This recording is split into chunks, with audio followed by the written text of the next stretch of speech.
And we are recording. So welcome to Data is a Team Sport. This is School of Data's series of online conversations, videos, and podcasts where we are exploring the ever-evolving data literacy ecosystem. This is a special podcast episode featuring a one-on-one interview. What we are doing in this series is, like I said, is exploring that ecosystem needed in achieving data literacy. We are exploring how this is evolving and adapting in the wake of big data, post-fact, and data-driven confusion. Other episodes explore different elements of the data literacy ecosystem. This includes enabling learners, investigative journalism, which is also the topic for this one, activism and advocacy, academia, and government. So let me introduce myself. I am Dirk Slater. I have an agency called Fab Writers, and along with being an active member of the School of Data community, I also provide workshops, skill building, and consultation for advocates and activists on how to build inclusive data projects to make their campaigns more effective. With me today is Daniela. Oh my God, I don't even know how to pronounce your last name correctly. Lepiz? Lepiz. So Daniela Lepiz is with me, and she works in East Africa, helping to build the capacity of journalists to cover stories on crime, corruption, and human rights. So Daniela, just tell me, start off with, where in the world are you, and what are you up to? Well, thank you so much for having me here today, Dirk. And well, I'm in Burkina Faso right now. We are coordinating a project here for West African countries about data journalism and data cross-border investigations in different topics: corruption, human rights violation, organized crime, and terrorism. Great. And I'm just noticing that I will have to edit that because it's West Africa, not East Africa. Yes. I am such a, jeez. Isn't Africa just one big country? Sorry, I will. Yeah. I will be editing all this out. Okay. So within, I mean, wait, you are focusing on data-driven journalism, but there's a whole thing of social change, right, that you are sort of focusing on behind that. And I'm curious if you could share maybe some lessons learned in that. Like, how do you, what are ways that you've seen in terms of getting change to happen or driving people towards that awareness of what change needs to happen through data-driven journalism? Well, there's a couple of things. I think one especially is data journalism allows you to not just leave the journalist alone reporting, but also to create a whole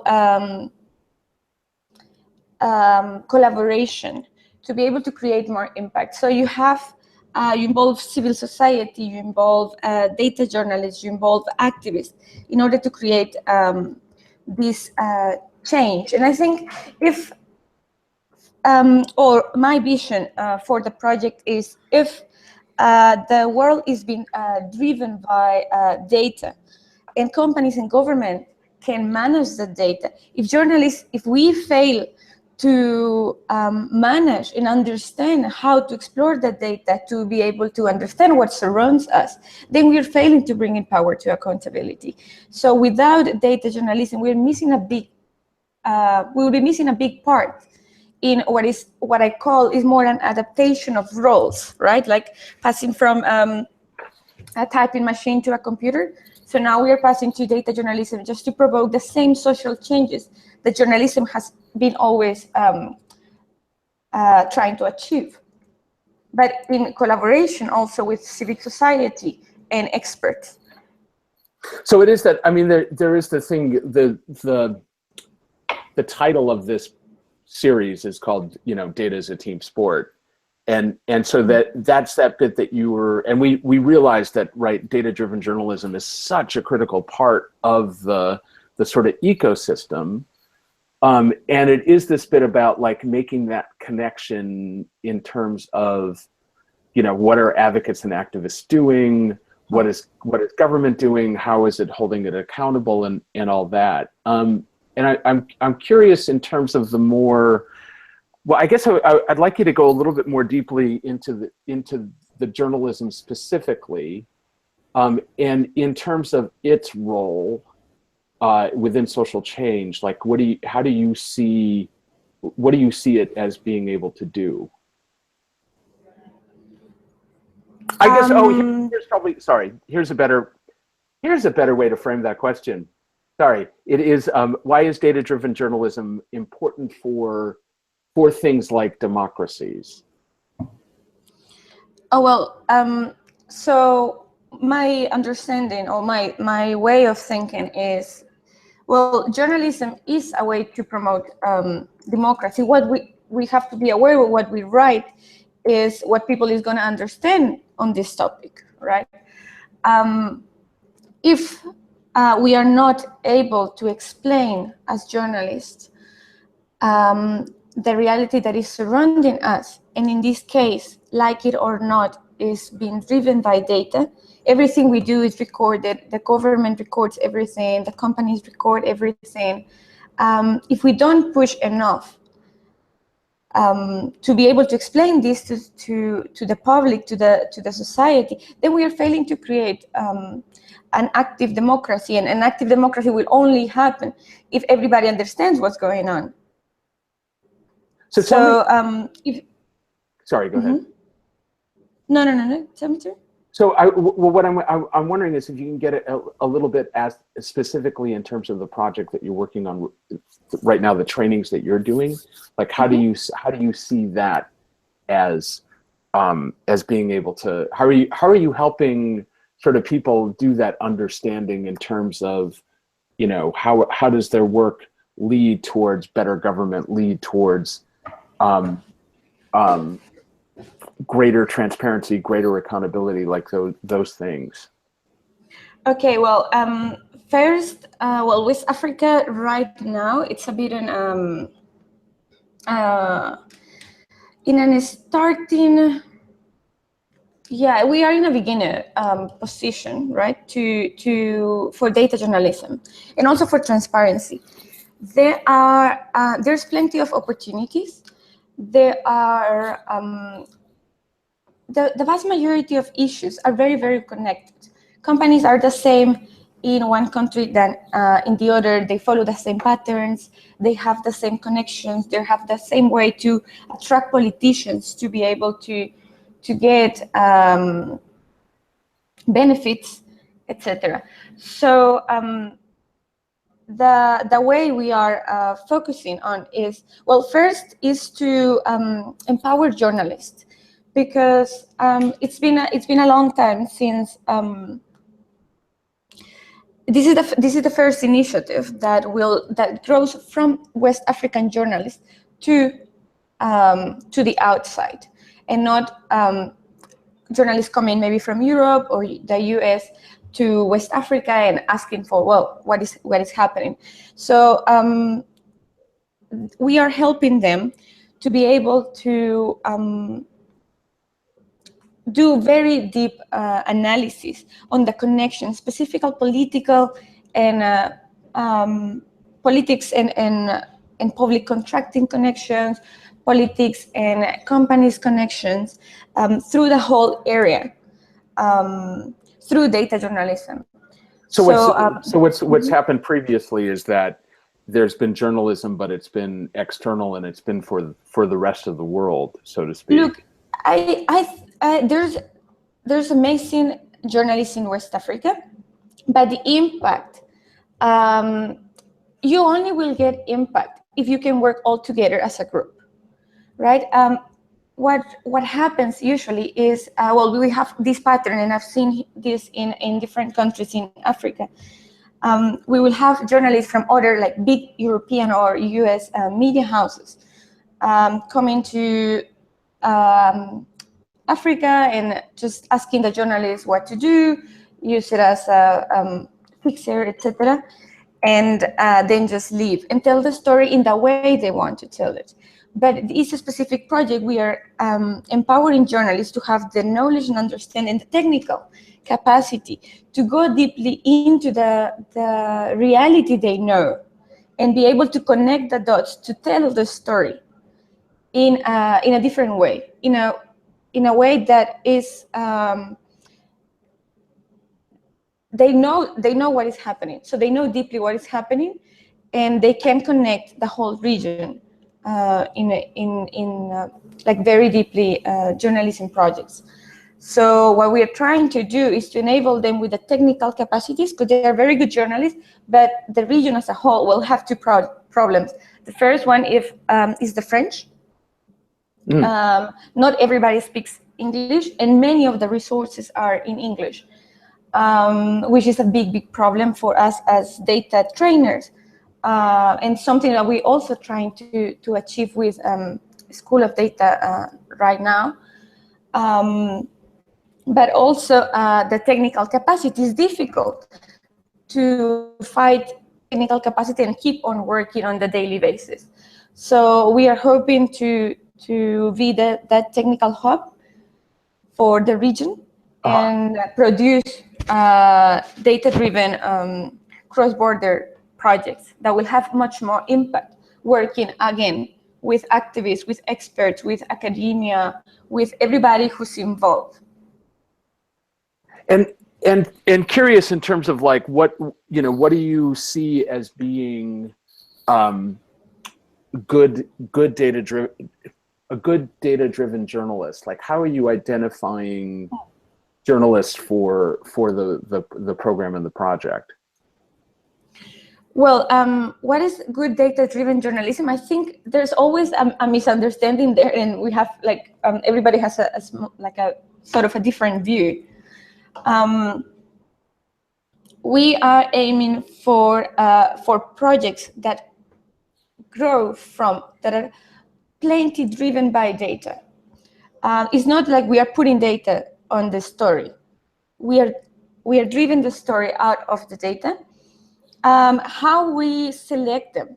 Okay, that is a difficult one. That right now we have selected them based on their experience, their passion, and their commitment. Because if you really want to make a change, you need a journalist that is not just earning a salary. It's a journalist that is trying to make a change with, and it has been doing it with like very low resources. So right now we will be able to put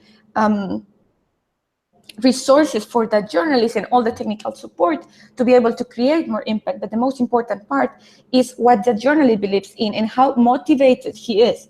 Because you can't, or my experience is as a trainer, because I'm also a data trainer, you can motivate someone to learn data journalism if they can see beyond that. They can see how they can change what the impact of their stories with that. If they just want to use data journalism to do a graphic, which is fair, but it's not what we're looking for in this project. Right. I mean, so I think, right now, yeah. Sorry, no. I think the thing is, with the journalism, like there is a layer of journalism which is just the, it's explaining, it's reporting on what's happening. You know what I mean? It's like this has happened, X has happened, this meeting's happened. This event has happened, these things have happened, but the bit in terms of the, where good journalism or in even the data-driven journalism lies is in the ability to be able to answer why, right? And also you need a journalist who's passionate enough to be curious. And that is something we've been losing in journalism. We just report what is happening. But to dig deeper, you need to be curious. You need to care about the issue. So that's why the profiles of journalists that we've chosen is experienced and passionate. Someone who's trying to make a change. Right. And you're looking for that sort of like deeper spark, and that they are very passionate about looking for the truth, right, and answering the why. Now, when you have very experienced journalists, you also have journalists that are used to be sort of like the lone wolf thing, right? They're used to do it all by themselves. So the challenge now is to help them understand how we as a team can work together and how that will benefit not them, but the impact of the work. Yeah. I don't know, maybe I'm an idealist. No, but, it is so right. But, they need to understand that one is that they're part of this ecosystem for making change, right? yes. And there's another bit that I'm curious about, and so you're doing work right now on identifying the right folks, the people that would make a good data-driven journalism. So you're getting those folks in, and you're now getting them trained and so that they can do this. The other layer that I'm curious about is, the first layer, I guess, is media and media newsrooms, right? So how are you putting any effort into trying to get media outlets that are based there in West Africa to value this kind of journalism? Well, there's one specific in Nigeria. Mm-hmm. They are also even part of the board of members, and they are really pushing into data journalism. It's called Premium Times. But like in terms of how the way we are working with journalists that belong to a media house. So eventually the article published by us will go to their media house. So for example, I have a journalist in Ghana, another in Cote d'Ivoire, and another one in Senegal. So the media house involved will be the media house they belong to right now. Because we can only make, we have to go bit by bit, right? Maybe there will be a time when we can sit with the media house and say, okay, we can develop this structure or this project. With the School of Data, we're going to have some help in one newsroom in Ghana, which is going to be great. So one of our journalists and his team will be trained. So hopefully that will be like the start of a collaboration between us and the newsrooms. Right. Okay. Good. To understand, but it's also we have to know we are like sort of activists of data journalism as well, because we truly believe it can make a difference. But we have to understand that it's a bit more expensive. It needs in terms of you need to train this person. So if we can take down at least that cost and that process, then journalists will feel more comfortable to do data journalism in daily basis. Right, and there has to be like a whole sort of cultural shift too, in terms of so you have to have the medias and newsrooms. And I'm also curious too if you're seeing anything with the media and newsrooms thinking about their business models, right? And they themselves seeing that value in not just reporting the what, but being a place where people can actually get the answer to why things are happening. Yeah, well, here specifically in Burkina Faso, it changes it changes depending on the country. Here specifically in Burkina Faso, the society is pretty active. So they have very good newspapers that are going deeply into specifically corruption issues that affect all of the areas. But as a media house, I think they are right now trying to survive, right? To keep on going. But I also think if media houses are looking for a model, we don't have to reinvent the wheel. Data journalism is the model to go, because it will allow us, it's the only way we will, in a very short time. And I think in a 5 years time, data is not going to be such a big thing. It will be the core of data journalism. Like everybody will need to do, maybe not data journalism expert, like an analysis and, I don't know, using R or regression models or whatever, but at least having a data literacy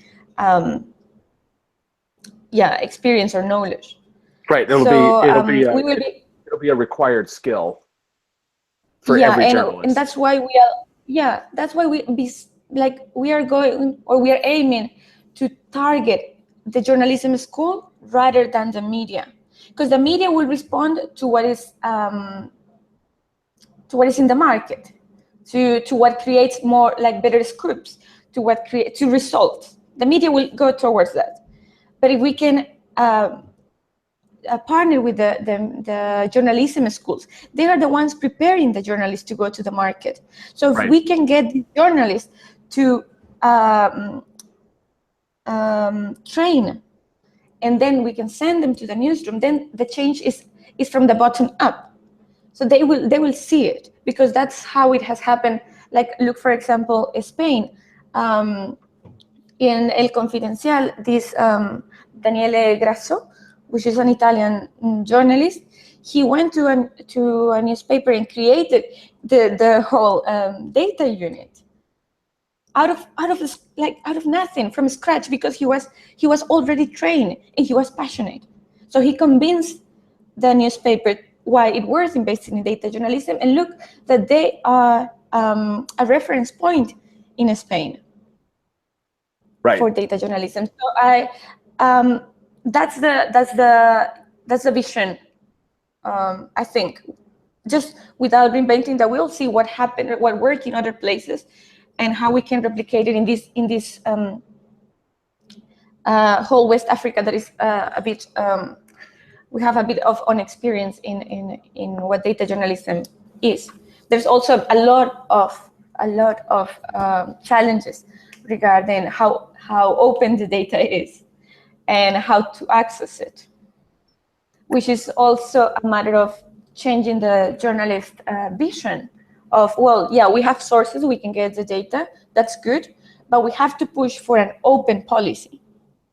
It's not enough we can get a document out of a confidential source, but we need to push for the society as a whole, which is the taxpayers, be able to access those documents without any motivation, because like they must have the right to access the budget. How come the budget is the last budget published is 2014?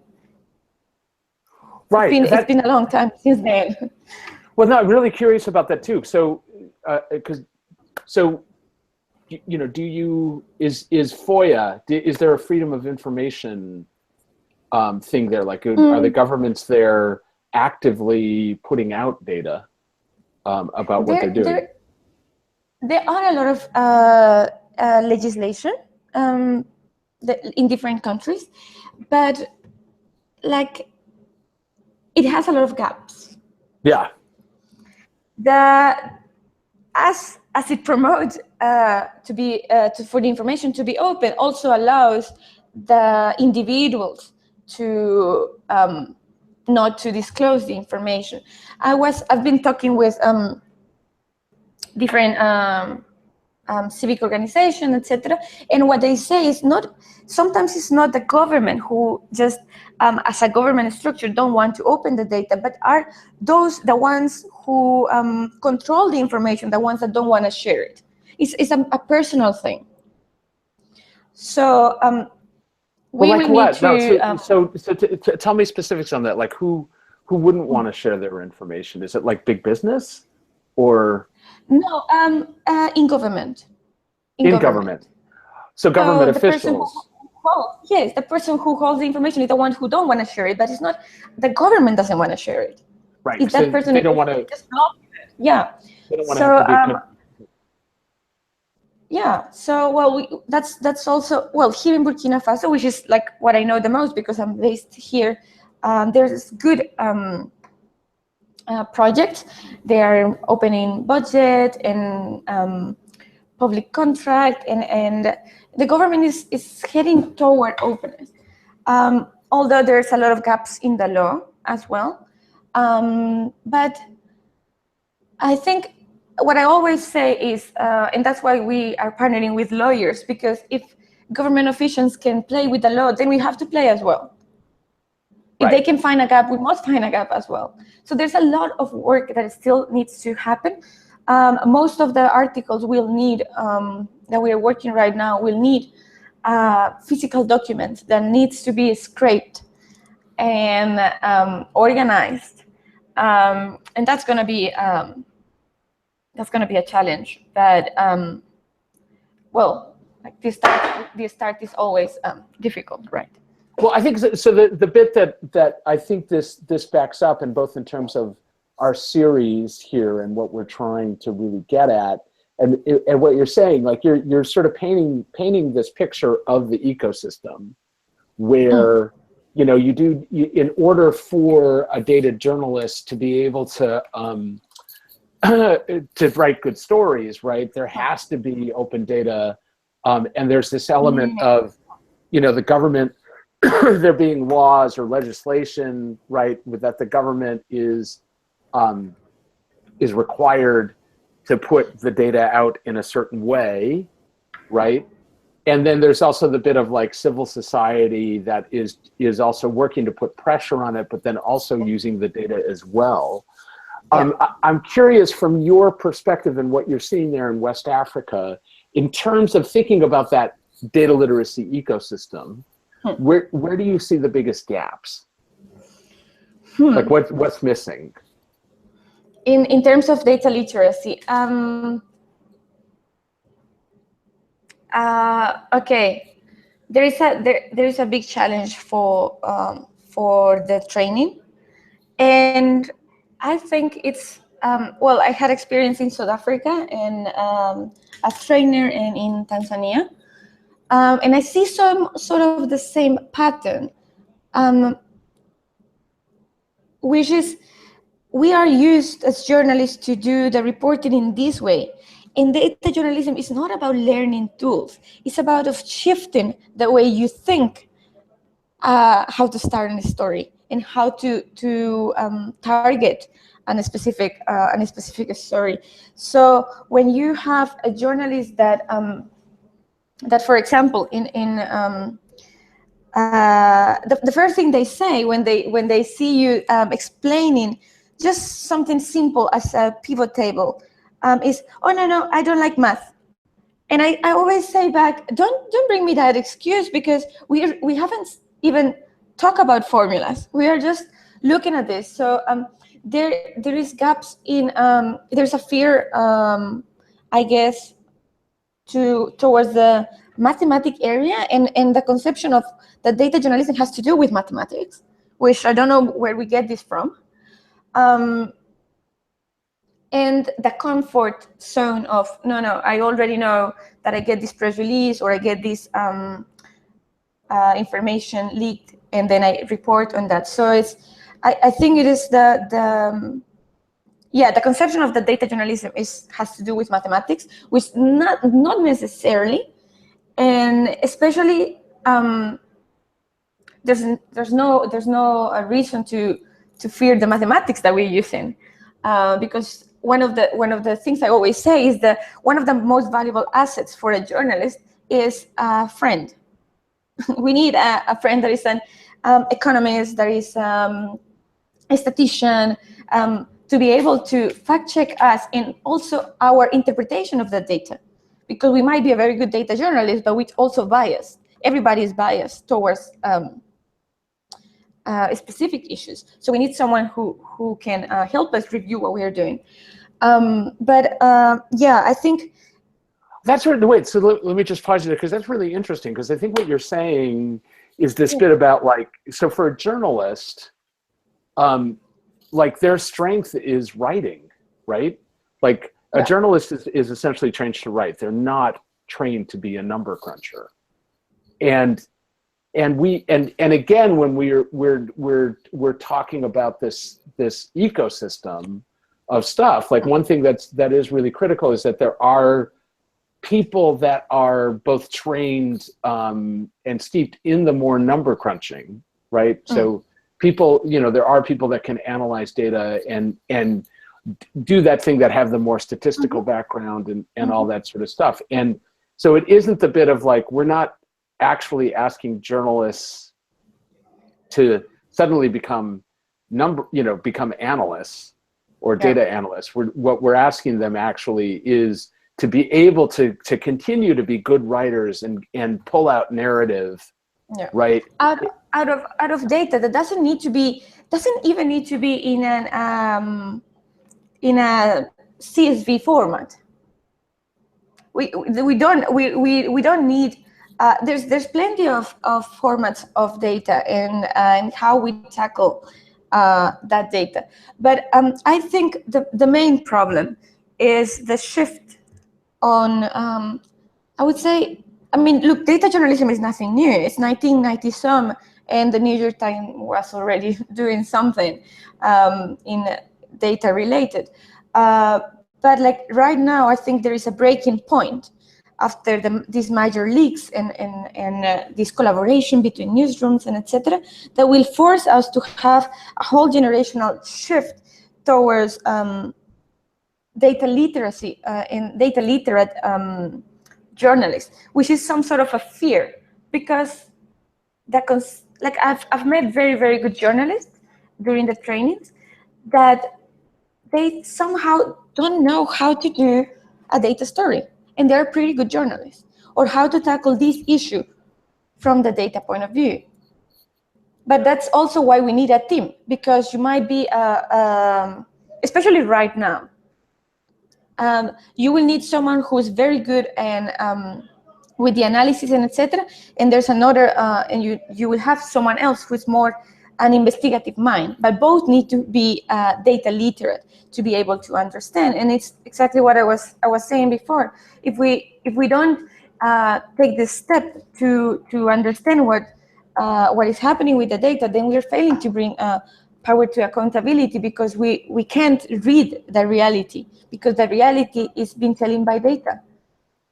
Yeah, that way, and companies are doing it that way. No, and I think the thing, right, the bit that so you're saying, right, data, using data in journalism is not new, right? And also this bit in terms of like for social change and all that sort of stuff like that, data has been around, since we could write down stuff, right?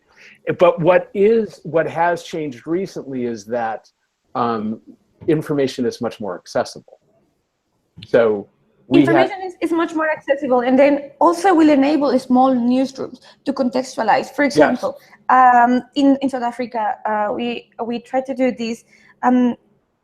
There's plenty of national information from the government. So the National Household Survey, for instance, and they do a press release, and everybody repeats the press release. But the press release is a national picture. They can't go deep into each region because they can't do the journalism work.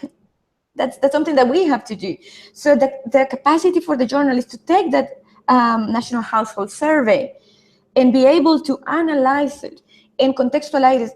Well, this is the national picture, but actually for this province, or actually for that province, or for that population, the reality is different. So they will be able to contextualize, and they will be able to tell their audience what is relevant to them. Because if I'm not having if you can see nothing is changing here, but then you give me a national overview that everything is fine, then I don't know if I trust what you're saying.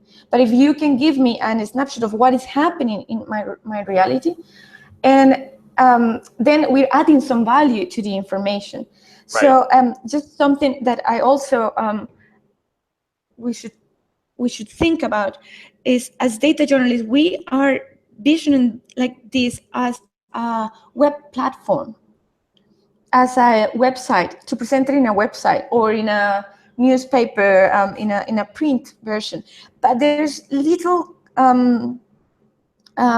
work towards radio, and radio is one of the most important channel of communication here in the region that I am and I've been in South Africa, in East Africa, in West Africa. So how we're gonna tell those stories with data in radio is something that we should start thinking about, and train journalists to be able to do it, and also to collaborate, because that's something that we are trying to do. So if a journalist from a newspaper and a journalist from a radio can work together, then both will have an scoop or a story, and they will have different channels to tell. So we have to, it's a lot of work towards community, towards what we're talking now of the team work. Is more changing from being just one journalist working alone and getting a lot of prizes and recognition, and then what is actually creating impact. So we have to give up on our ego, I think, and understand that we have to work towards. It's true, because journalism sometimes is about ego and who gives the scoop. But if we want to do good data journalism, we should stop thinking on ourselves and who's going to give the scoop, and go towards, okay, who I need to be able to tell this story, because what it matters is the impact that it can have. And if you want your name out there, you will have it anyway. Right. So it is getting people to, yeah. But there, I think that's also, there's a piece in that with when you're identifying sort of the traits of what makes a good journalist and what makes a good journalist that is sort of driven towards the question of why.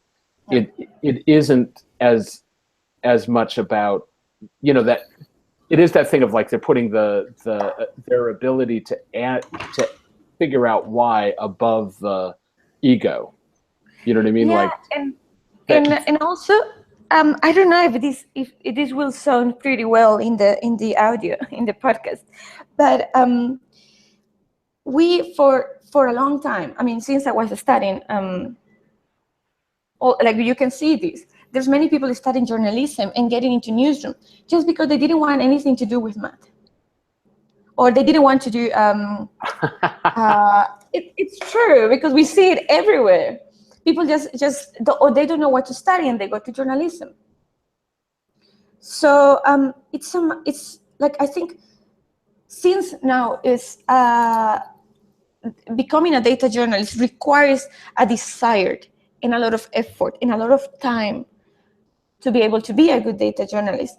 Then we will be able to get more pure journalists that actually study journalism because they want to do it, not because they're escaping from something else. Because interesting. Okay, yeah. So instead of learning math, my hope, my hope is that we can get rid of this. I don't know what to do, so I'm going to be a journalist, and it's not as bad. But in terms of sort of academia and all that, is there, do you see a connection to critical thought, critical thinking, as skills that people are being pushed towards in terms of their schooling and academia and things like that? What do you mean, that they are lacking of, or they've been training? That there's within the sort of academic world there, or that there's that critical thought is being something that people are being taught, that critical thinking, that they're reinforcing critical thinking skills, right? Yeah. Okay. Well, academia is a very interesting part of our work and how we work with them. But I think we have a lot to learn from them and from the way they produce, how they think. In fairness, there's only so much more you can do when you have to produce 7 articles a day, and then you also have to do critical thinking. Yeah. You can't just be very critical and go deeply if you have to do seven articles a day. But that is something that we will have to see if people want to see those 7 articles, or they'd rather read a very good piece. So I don't know if I think critical thinking, and here I'm gonna go with the mathematics again. It's not just something we learn in academia, but it has to be reinforced since the very beginning. Like I don't use equations or any other mathematical theory that we learn in high school, but I think mathematics teach you 2 things, and not just mathematics, but learning programming and code. And not because you want to be a coder, but it teaches you how to think differently, how to be more analytical, and also how to solve problems. Right. We need to be able to change quickly, to go from this to that. If we can solve something that it happens a lot when I'm training and data journalists, is I had an error, and I'm like, okay, what did it say? What do you get? I don't know. I close it. Sure. I mean, you get an error, you have to read it because you need to solve it. So that idea of being able to solve problems, it will create a critical thinking for creating the stories and go deeply, or why this or why that, or this doesn't make any sense, and also you need some sort of background to be able to say if a statement is not true. Right. Data. When we have journalists that don't understand data, then you have the politicians saying, "Oh yeah, 30% of the population approved this law," and then they all write that 30% is agreeing, but no one says, "Oh no, the 70% doesn't." So when you don't have a journalist that is trained to think quickly with data, then it's very easy to manipulate that journalist in terms of what it's going to write. Because then if you don't know data and I do, then I can twist the data as I want. So I actually want, and this was actually, this is a question for you. In terms of like the thing that we've been seeing here, more in the I guess the global Northwest, whatever more developed countries, and where we have newspapers like The Guardian that have had a longer arc with data. We're seeing now this other end where we're getting it's that term post fact, but the fake news, and also the thing that has become pretty prevalent, the data-driven confusion, where we're seeing politicians and stuff like that use data to manipulate rather than actually highlight. They're using it to sort of obscure a fact rather than highlight it. And curious in terms of have you seen any sort of impact in that? Has that impacted your work in any way? I mean, it makes you it makes you more aware of everything you read. You go very careful about it. Everything you read, you doubt where they got this data or this statement from, and then you start trying to see if the numbers actually match, or if these actually match with what was said before, etc., etc. So it does impact in your work because it makes you more aware of and more responsible. Now there is tools and one of the things we will be tackling is also how to avoid this noise of fake news. You have people, like something as simple as people reproducing news from sites that don't even seem legit websites, and people Yeah. just reproduce it and share and share and share. But this also has to do with the media, social media behavior that we have as a society, where everybody says whatever, like everybody reacts. No one think. So you see something and you react immediately, but you don't take it and think.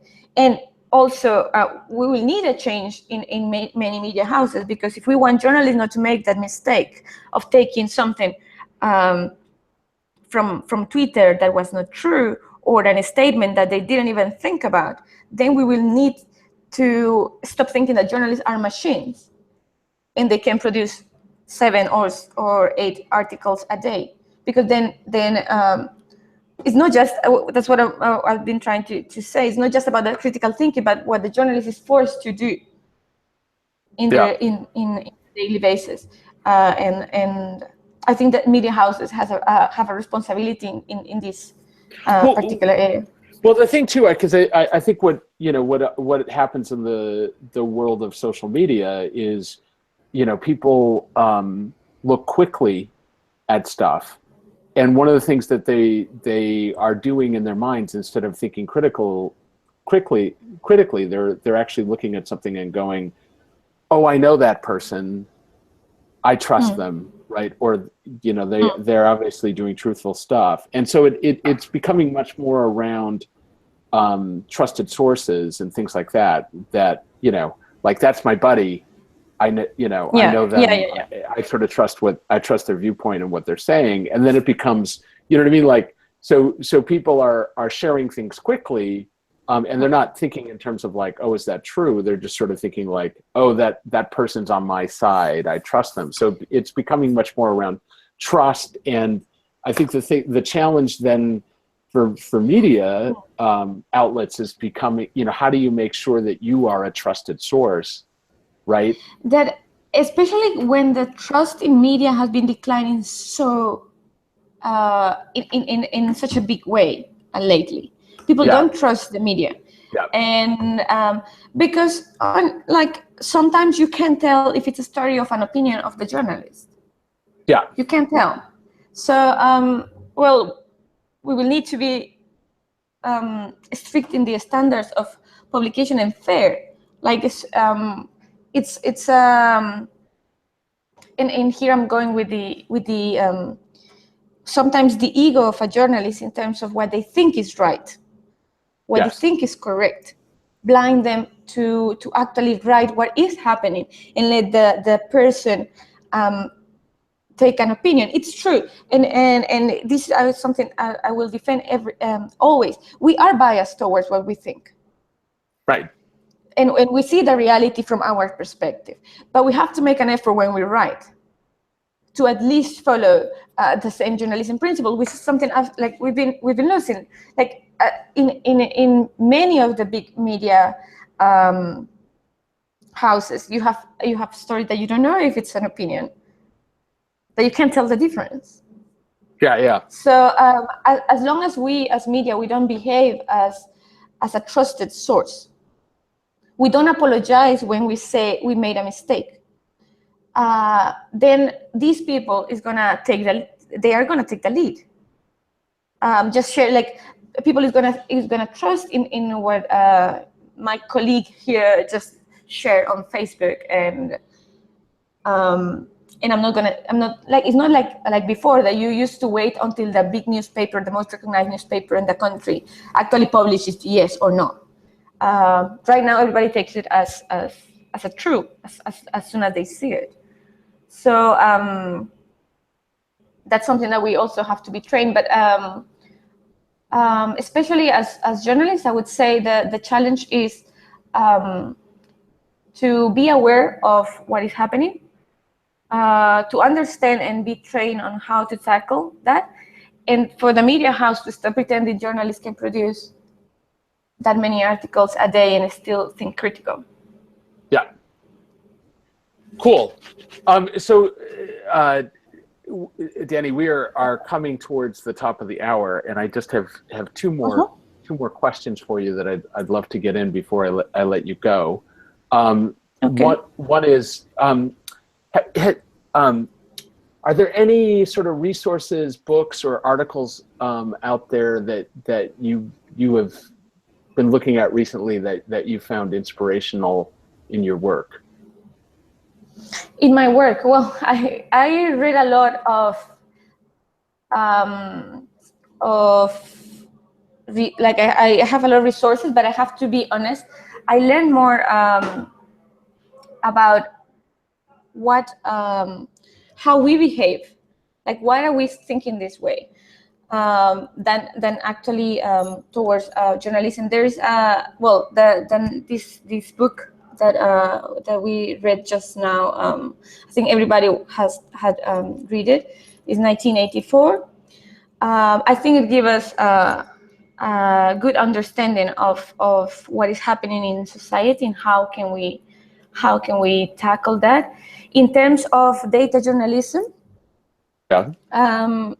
there is a couple of resources that I would suggest journalists to go to, which is, but I'm more towards the regression analysis and analytical, into statistical analysis. So there's a bunch of courses. There's one very good data scientist in Coursera that I would suggest people to take it because it's very step by step, and it involves a lot of not just learning art, etc., but a lot of fields involved.